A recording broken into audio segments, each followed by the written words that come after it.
BNR gold and diamonds తరుగు తక్కువ బంగారం ఎక్కువ ఇప్పుడు మన వైజాగ్లో. అప్పుడు మన ఆంధ్రప్రదేశ్ నుంచి ఒక్క ఎంపీ కూడా లేడు. అంటే అసలు పార్లమెంట్లోకి అసలు ఎవరు లేరనమాట. అదే సార్, రిప్రజెంటేషన్ లేదు ఆంధ్రప్రదేశ్ నుంచి. సో అలాంటి టైంలో 98లో నేను పార్టీలో జాయిన్ అయ్యి నేను నా పక్క కాన్స్టిట్యున్సీలో నా దీంట్లో తెలంగాణ నుంచి 4 ఎంపీలు వచ్చినాయి. సో అప్పటి నుంచి మోడీ గారు ఏమంటే 0 to 4 అని ఈయన జాయిన్ అయిన తర్వాత 4 సీట్స్ వచ్చినాయి మనకి బీజేపీకి. 4 వచ్చినాయి. అప్పుడు ఆయన జనరల్ సెక్రటరీ ఆయన మోడీ గారు. సో అప్పుడు సరదాగా మాట్లాడుకున్నప్పుడు ఆయనే నన్ను ఎంత చాలా ఇదిగా చేసాడు ఆఫీస్ రూమ్లో. ఆయన పట్టుకుని ఛాయ్ ఇవ్వడం అది చేయడం. సో అంత క్లోజ్ ఉంది మాకు. సో ఆయన ఏం చేశాడంటే ఇప్పుడు ఆటోమేటిక్గా అయిపోయింది, అసలు అప్పుడే అయిపోయింది. కానీ ఆయన ఉద్దేశం మనసులో ఏదో ఉంది, ఏదో ఇట్లా కాదు ఇంకో రకంగా ఉపయోగించుకోవాలి అని. సో దాంతో మొన్న కొంచెం బయటపడ్డాడు. ఇంకా అప్పచెప్పి వ్యవహారం ఏదో ఉంది, కొంచెం మళ్ళీ యాక్టివ్గా పాలిటిక్స్లో దిగి I have to work for the party and Modi. అలాగే ఈ మధ్య అంటే సోషల్ వెబ్సైట్స్లో ఎక్కువ కనిపించింది అంటే ప్రభాస్, మీరు, మోడీ గారు మీరంతా కలిసి తీసుకున్న ఫొటోస్ అన్నీ కూడా చాలా హల్చల్ చేశాయి. అందరూ కలిసి అంటే ప్రభాస్ కూడా రాజకీయాల్లోకి దిగుతున్నారా లేదంటే ఎందుకు మోడీని కలిశారనే దాంట్లో చాలా వచ్చాయి. అంటే బాహుబలి ఇంటర్నేషనల్గా ఎప్పుడైతే సక్సెస్ అయిందో, ఒక తెలుగు సినిమా నేషనల్ లెవెల్ దాటి ఇంటర్నేషనల్ లెవెల్లో సక్సెస్ అయిందో, ఇంటర్నేషనల్ పేరు వచ్చిందో, అప్పుడు ఈ వాంట్ టు మీట్ అంచేది నేను అడిగితే ప్రభాస్ని తీసుకెళ్ళాం. ఆయన ఇంటర్వ్యూ ఇచ్చాడు, మాట్లాడాము. సో తర్వాత కూడా ఆయన ఎంత అంటే బాహుబలి అమెరికాలో ఆయన ఒక మీటింగ్ వెళ్ళాడు. అమెరికాలో మీటింగ్ జరుగుతుంది, మొత్తం అక్కడ మన ఇండియన్స్ అందరికీ ఒక మీట్ పెట్టాడు అనమాట. నేను కూడా వెళ్ళాను, అప్పుడు అక్కడ ఉన్నాను. మామూలుగా అతను ఎవరో నా ఫ్రెండ్ కోటరాజు అని, ఆయన పెద్ద ఇండస్ట్రియలిస్ట్, సిపి కంపెనీ. ఆయన మోడీ గారిని అందరూ వరుసగా క్యూలో నిలబెట్టి ఇలా తీసుకెళ్తారు కదా కలవడంలో. కలిసినప్పుడు మోడీ గారిని మిస్ కోటరాజు అంటే నేను ఐఎమ్ కజిన్ ఆఫ్ కృష్ణరాజు గారు అన్నాడు. ఏంటి బాహుబలి? ఓ బాహుబలి బాహుబలి బాహుబలి బాహుబలి అన్నాడు అప్పుడే. తర్వాత ఏమో బెనారస్ షూటింగ్, బెనారస్ క్యాంపెయిన్లో అన్నాడు, మీరందరూ కట్టప్పలాగా సేవ చేయాలా దేశానికి అన్నాడు ఆయన. కట్టప్ప పిఎం. సో నేనన్నాను, కట్టప్పలాగా మనందరం సేవ చేయవలసింది మోడీ గారికి. He's the real prime minister. మన దేశాన్ని ఇతర దేశాల్లో కూడా పేరు తీసుకొచ్చేంత గొప్పవాడు. ఆ గొప్పవాడికి మన కట్టప్పలాగా మనం చేయాలి అన్నది. అట్లా బాహుబలి మీద ఆయనకు మంచి ఇంట్రెస్ట్. అది సార్. అయితే ఇప్పుడు కమింగ్ ఫ్యూచర్లో రాజకీయ పరంగా ఏం చేద్దామని మీరు ప్లానింగ్లో? చెప్పాను కదా ఇప్పుడు, చెప్తే చేస్తారు, ఏం చెప్తే చేయడం. నేను ready, I'm prepared to work hard చేయడానికి. ఆరుద్ర గారి వైఫ్ రామలక్ష్మి గారు యూట్యూబ్ ఛానల్స్లో ఒక ఛానల్కి ఇంటర్వ్యూ ఇచ్చారు.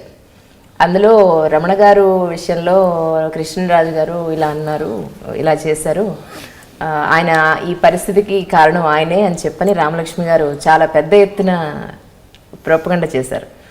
ఆ విషయంలో మీరేం చెప్పదలుచుకున్నారు? అది నేను విన్నాను, చాలా ఫాల్స్ అది.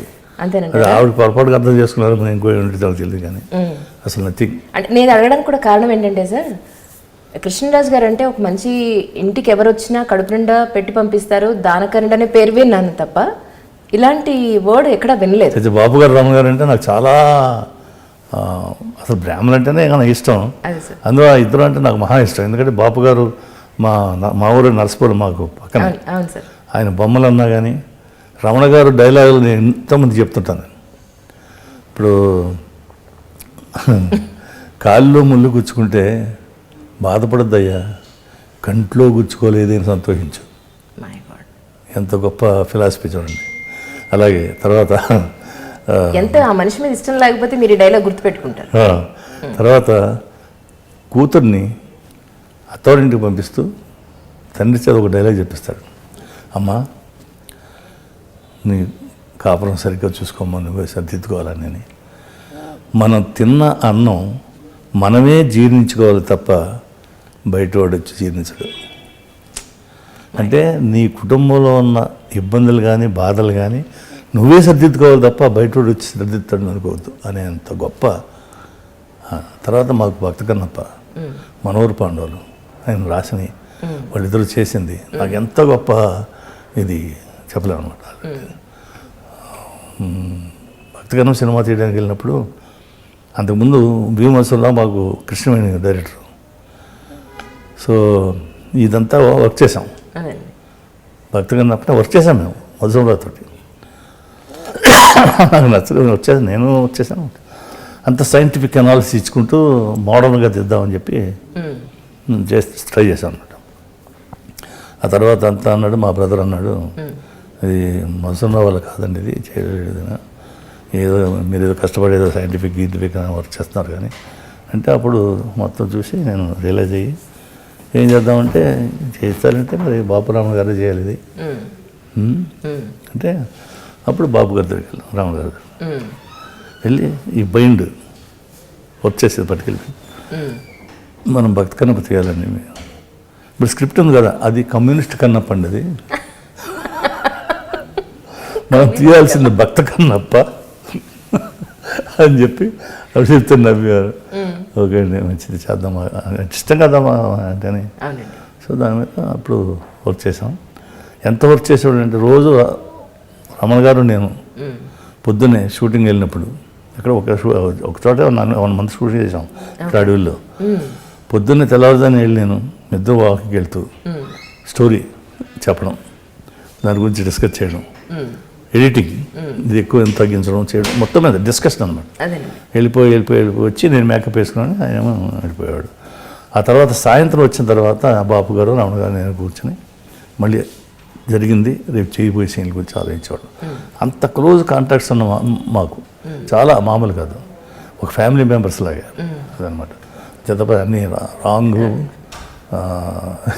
క్షమించాలి అడిగినంత తప్పుగా అనుకోవద్దు. నిజంగా మీ విలువైన సమయం అనండి, ఇంత ఓపిక్గా మాకు కూర్చుని చాలా మంచి ఇంటర్వ్యూ ఇచ్చినందుకు నిజంగా ధన్యవాదాలు సార్. మీరు బాగా మంచి కండక్ట్ చేయడంలో కూడా ఉంటుంది. కారు మంచిదైనా డ్రైవర్ మంచివాడే ఉంటాడు. మేడం నమస్కారం అండి. నమస్కారం అండి. చాలా గ్లామరస్ కనబడుతున్నారు. Thank you. మీరు నిజం చెప్పండి, మన కృష్ణరాజు గారు, హీరో కృష్ణరాజు గారు రొమాంటికా కాదా? అన్నీ చెప్పాలి. అన్ని ఆయన నవరసాలు సినిమాలో మీరు అంటారు కదా, యాక్టింగ్లో అన్ని కళలో ఉన్నాయి ఆయనలో. ఒక మనిషిలో ఏముండాలో మానవుడిగా అన్ని రకాలు కృష్ణరాజు గారిలో ఉన్నాయి. అది నేను అడిగాను సార్ని, మేడంలో ఏం నచ్చి పెళ్లి చేసుకున్నారండి. సో ఆయన సిగ్గుపడ్డారు, చెప్పలేదు. మీరు చెప్పండి, సార్లో ఏం నచ్చి మీరు మ్యారేజ్ చేసుకున్నారు? నేనా, ఆయనలో ఉన్న సుగుణాలు, మంచి లక్షణాలు. ఏం చెప్పారు అప్పుడు? మ్యారేజ్ ఇప్పుడు సో అతన్ని నీకు చూసాము పెళ్లి చేసుకోవాలని చెప్పుంటారు పేరెంట్స్ డెఫినెట్గా. పేరెంట్స్ చెప్పారు. అంటే మా పేరెంట్స్ వచ్చినప్పుడు ముందు మ్యాచ్ ఎవరో మధ్యలో అమ్మాయి ఉంది, చాలా మంచి అమ్మాయి చెప్పారు మా బంధువులే. చెప్తే మా అమ్మగారు వాళ్ళు అయితే వాళ్ళు పెద్ద ఫ్యామిలీ కదా, నువ్వు కష్టమేమో అది అంటే ఏం పర్వాలేదు అని నేను ఇష్టపడే చేసుకున్నాను నేను. అయితే కృష్ణరాజు గారు మాత్రం డౌట్, ఏమో పెద్దలు ఇప్పుడు చెప్పకుండా కుదిరి చేసేస్తారు, అలా కాదు అని ఆయనకి కజిన్ బ్రదరు నేతాజీ గారని ఆయన సీక్రెట్గా నన్ను పంపించారు. ఆయన్ని, నువ్వు అసలు చూసిరా, వెళ్ళి అమ్మాయిని అడిగిరా, నిజంగా అమ్మాయికి ఇష్టమా లేకపోతే పేరెంట్స్ బలవంతం చేస్తున్నారా అని. అప్పుడు నాకు చిన్నప్పటి నుంచి పిల్లలంటే బాగా ఇష్టం, మగ పిల్లలు బాగా ఇష్టం, ఆడపిల్లలు వాళ్ళతో ఆడుకుంటున్నాను అనమాట అక్కడ ఉరికిన పిల్లలతో అందరితో. ఆయన వచ్చి చూసి నన్ను రమ్మని అడిగితే, లేదు ఎవరు బలవంతం కాదు, నాకు ఇష్టం అని చెప్పాను.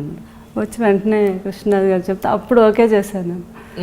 అయితే ఆయన రాగానే ఏంటి ఎలా ఉంది అమ్మాయి అని అడిగితే, చిన్నపిల్లలతో ఆడుకుంటున్నారు అంటే, చిన్నపిల్లలతో ఆడుకుంటే ఇంకా అసలు అదే మెంటాలిటీ ఉంటుంది అమ్మాయికి, అని కృష్ణరాజు గారు ఆయన చెప్పగానే నేను గెస్ట్ చేసి నా మెంటాలిటీ ఏంటో ఒప్పేసుకున్నారు అనమాట.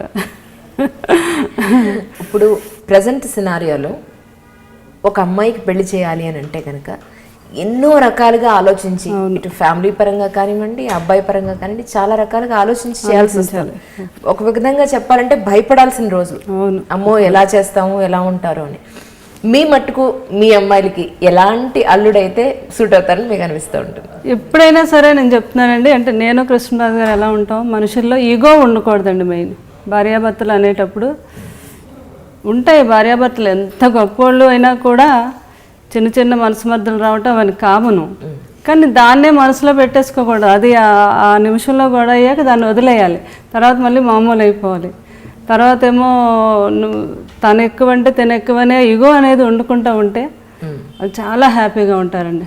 సో నేను కృష్ణరాజు గారు అలా ఉంటాం కాబట్టి మా అల్లుళ్ళు కూడా అలాంటి వాళ్ళు వస్తారని నేను అనుకుంటున్నాను. నిజంగా డెఫినెట్గా ఆయన మీ మంచితనం, ఇద్దరు మంచితనానికి డెఫినెట్గా మంచి అల్లుళ్ళే వస్తారు. ఈ మధ్యకాలంలో అంటే మొన్న సారిచ్చిన ఇంటర్వ్యూలో కూడా ఎక్కువ పూజలు, భక్తి, గుళ్ళు తిరుగుతుంటారని చెప్పని విన్నాం.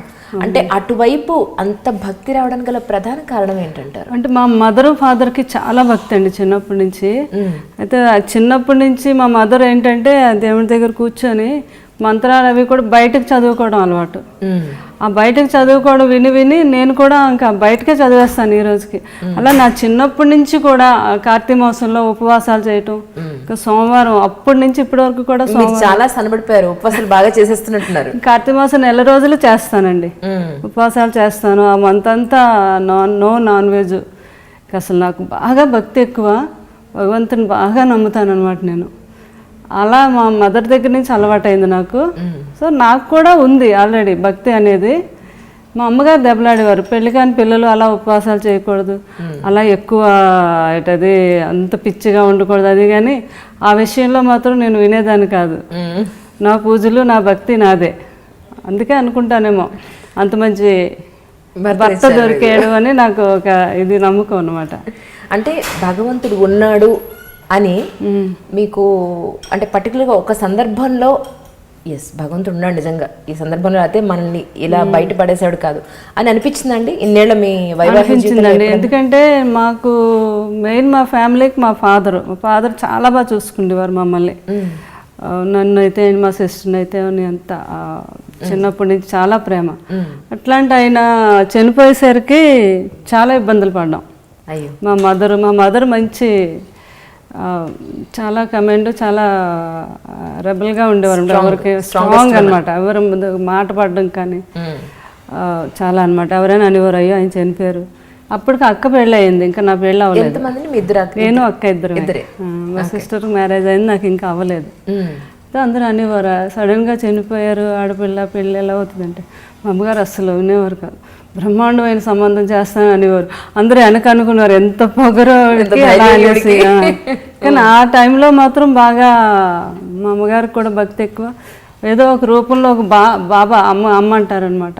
నీకు అసలు ఈ రోజు నుంచి నీ కష్టాలన్నీ తీరిపోయాయి, ఏ కష్టాలు ఉండవని రూపంలో బాబా వచ్చి చెప్పండి. అప్పటి నుంచి నమ్మకం అండి బాగా. మనకి ఏదైనా కష్టం అనిపిస్తుంది అంటే ఏదో ఒక రూపంలో భగవంతుడు మనకి హెల్ప్ చేయకపోతే మనం ఇలా ఉండం. అది మాత్రం ప్రతి ఒక్కరూ నమ్మాలి, అది నా నమ్మకం కూడా.